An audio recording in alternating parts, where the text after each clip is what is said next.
Et salut l'équipe, j'espère que tout le monde va bien. On se retrouve pour le match de Leipzig contre le Bayer Leverkusen, un match de Bundesliga. Un match que je pense et que j'espère prolifique. On va faire quelques petites vérifications ensemble.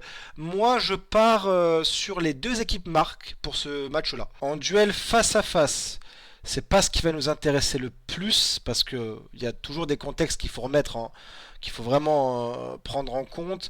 C'est pas parce que les 5 ou 6 derniers face à face sont de tel ou tel résultat que ça va forcément influer sur le face à face qui suit. C'est un indicateur, mais ce n'est pas le paramètre le plus important. On peut voir qu'il y a eu 20 buts en tout sur les 6 dernières rencontres. 10 buts de chaque côté, il y a pas mal de cartons jaunes. Bon, c'est des matchs Bundesliga, on le sait un petit peu, hein, ça se bouscule. C'est des matchs qui sont vachement vivants et heureusement pour nous parce on aime ce genre de match. Ça marque hein, 2-3, 2-3, 3-2, 2-0, 2-0, 1-0. C'est quand même des rencontres assez prolifiques. La cote des deux équipes marques est vachement intéressante, je trouve d'ailleurs aujourd'hui. Sur les 5 derniers matchs du Bayer Leverkusen, il y a seulement contre Mainz qu'il n'y a pas eu de but.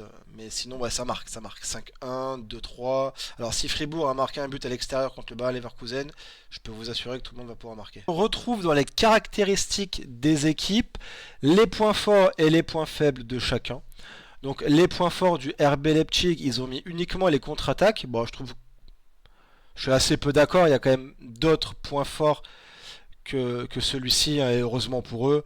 Les points forts de Leverkusen, donc bon, ils sont assez nombreux, mais moi, c'est surtout les points faibles qui va me parler. Donc là, par exemple, sur les faiblesses de Leverkusen, on peut bien lire se défendre contre les contre-attaques sur les ailes.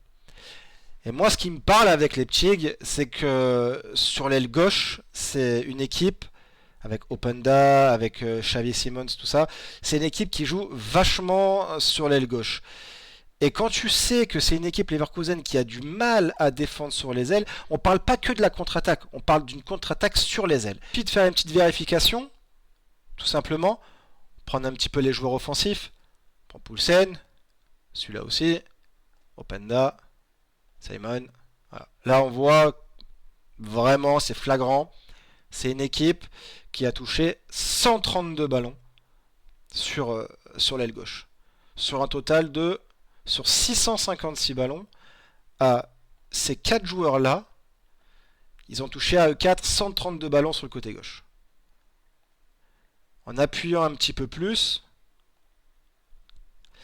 c'est vraiment une équipe qui va vraiment porter les attaques du côté gauche. Là, c'est pareil, c'est très fort en contre-attaque et pour attaquer sur les ailes.